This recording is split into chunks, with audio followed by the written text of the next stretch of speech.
हमारे पास तो लोग आते हैं, लाखों लोग आते हैं, हम तो बहुत नजदीक से देखते हैं। अनेक ऐसी बेटियां विवाह को कई दिन हो गए, लेकिन हमारे पास बेटियां आती हैं, अपना तो पूछती हैं, लेकिन साथ महाराज जी हमारे पिताजी बड़े बीमार रहे थे। और बेटियों का प्रेम जितना पिता से होता है ना, किसी से नहीं होता।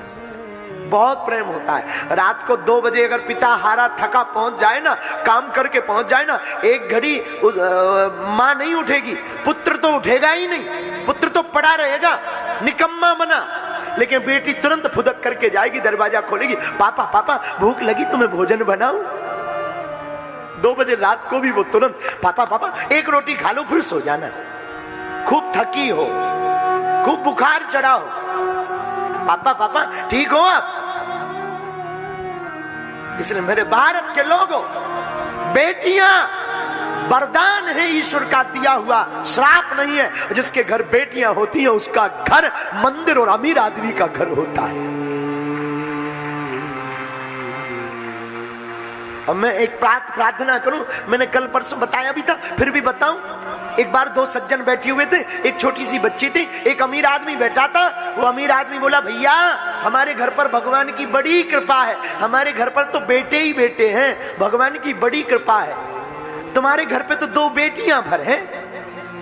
बेचारा जो दूसरा आदमी बैठा था उसने कुछ नहीं बोला, लेकिन उसके साथ में जो छोटी बेटी थी उसने कहा, अंकल अंकल अंकल अंकल एक बात बताएं, भिखारी के घर पर बेटियां नहीं होती हैं, जो दान देने की क्षमता रखता है उनके घर पर बेटियां होती हैं। बेटियां भिखारी के घर पर नहीं होती हैं, जो बेटी का दान करना जानता है उसके घर पर बेटियां होती हैं। तो मैं प्रार्थना करूं, मेरे भारत के लोगों, बेटियां कलेजा है। किसी की बेटी तुम्हारे घर पर बहू बनकर आई ना, उसकी अवहेलना मत करना, उसको ताना मत देना कि तुम्हारे पिता ने कुछ नहीं दिया। जिसने अपनी जान का टुकड़ा, अपने प्राण का टुकड़ा, जिसे 20 साल खिलाया, पढ़ाया, बढ़ाया, आंगन में कूदी फुदकी चहचहाती रही, जिसने रातों दिन इस घर में अपना नाता जोड़ा, एक रात में वो संबंध तोड़ करके तुम्हारे घर की बहू बन जाती है, इससे बड़ा तुम्हें क्या चाहिए। इसलिए मेरे भारत के लोगों, प्रत्येक अभिभावक से हमारी प्रार्थना है, अपनी बेटी को ऐसा संस्कार देना। मेरी माँ, हे माताओं, नागपुर की माताओं, अपनी बिटिया को ऐसा संस्कार देना कि जब वो जावे तो तुम्हारा नाम रोशन करे उस खानदान में जाकर। उन्हें रामायण पढ़वाना, गीता पढ़वाना, उनको शास्त्र सुनवाना, और बेटियों को केवल घर का कामकाज नहीं बताना। वर्तमान समय में मैं प्रार्थना करूंगा प्रत्येक माता पिता से, अपनी बेटी को रामायण भी पढ़वाना और वीरता और बहादुरी के लिए अस्त्र शस्त्र चलवाना भी सिखाना, ताकि कोई तुम्हारी बेटी और हमारी बहन और हमारी बेटी पर कोई अगर गलत निगाह से देखे तो उसकी आंखें निकालने की क्षमता रख सके। बेटी को सर्वगुण संपन्न रखना, जरूरत पड़ने पर वो महारानी लक्ष्मीबाई बन जाए और जरूरत पड़ने पर वो पार्वती जी जैसा स्नेह लुटाए।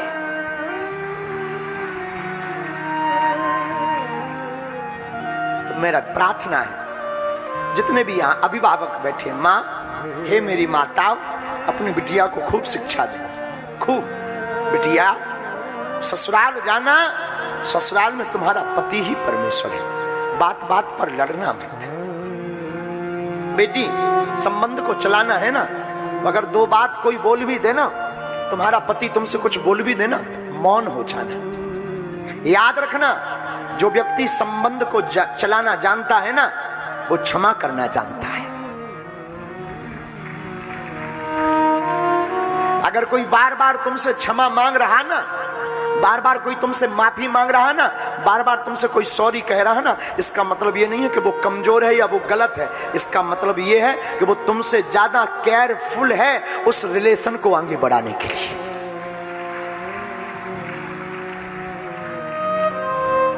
इसलिए मेरे भारत के लोगों, बिटियां संपत्ति है भारत की। नारी निंदा मत करो, नारी रतन खदान। नारी से नर उपजे ध्रुव प्रहलाद समान।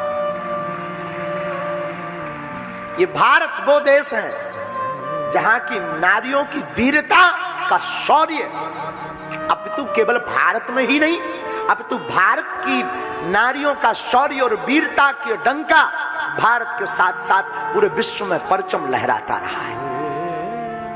महारानी लक्ष्मीबाई, मां सती, मां पार्वती। भारत एक ऐसा देश है यत्र नार्यस्तु पूज्यन्ते रमन्ते तत्र देवता। भारत पूरी दुनिया का पहला ऐसा देश है जहां मां के रूप में पूजा की जाती है। गंगा मां, गायत्री मां, गाय मां और भारत माता। पहला देश है ऐसा।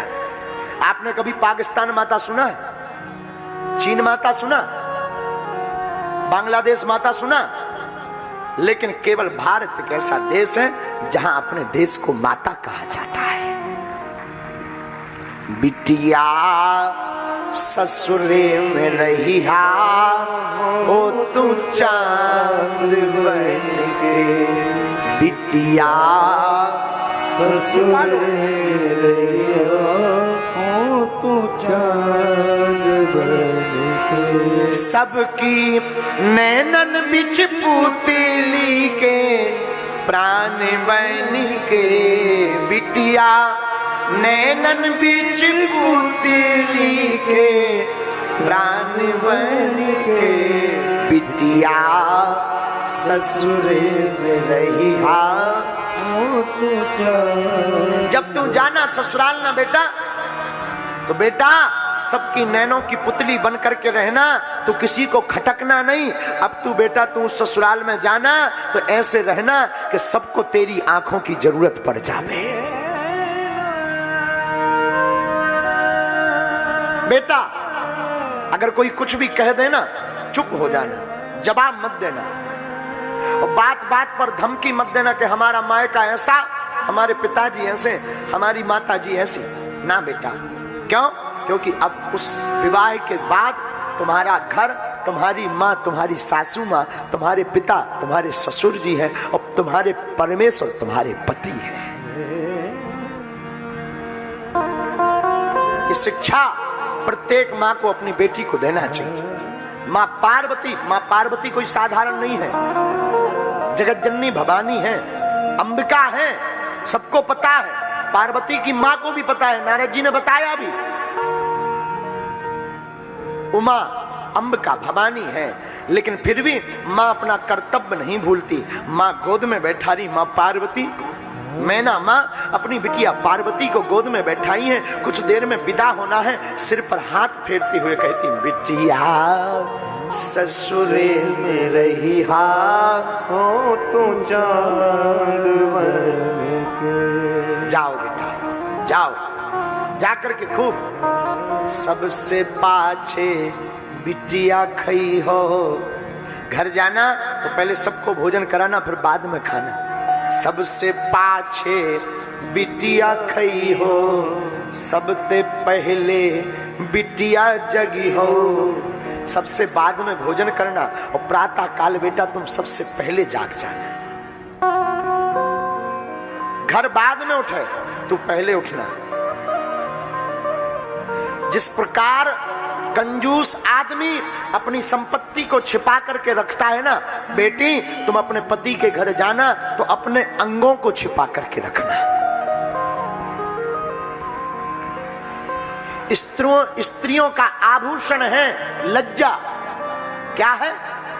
क्षमा कीजिएगा, हम पहनावा के खिलाफ नहीं है। अगर हम कुछ बोलेंगे तो लोग कह देंगे महाराज आप स्वतंत्रता बाधित कर रहे हो, परतंत्रता में बेड़ियां डालना चाह रहे हो। नहीं नहीं, आप स्वतंत्र हैं, आपको जो पहनना है आप पहनो। पर हम एक बात बोलें, हमारी भारत की नारियों का जो स्वाभाविक गुण है, जब हमारी भारतीय माताएं भारतीय वेशभूषा में पहन करके आती हैं तो साक्षात माँ और देवी नजर आती।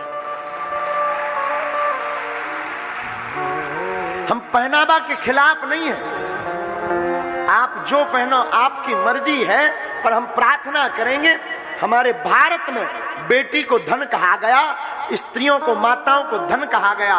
और हमारे भारत में माताओं की पूजा होती है। और इस भारत में जब माताएं भारतीय वेशभूषा पहनती हैं ना, तब साक्षात भगवती नजर आती। तो हमारी प्रार्थना है भैया, मां समझाती है, अच्छे से जाना। मां पार्वती खूब प्रसन्न होती हैं। अब विदा का समय आया, विदाई होनी है। बिटिया की विदा कैसे की जाती है, एक तो ये पिता या मां जानती। बार बार लिपट करके रो रहे, बार बार आंखों में आंसू भर रहे कि अब ये हमेशा के लिए पराई हो गई। खूब लड़े, खूब खेले, खूब बातें सुनाई, और पानी ग्रहण होते हुए ही ना अब अधिकार चला गया। अब ये पराई हो गई। आंखों में सबके आंसू हैं। माता पार्वती की विदा हो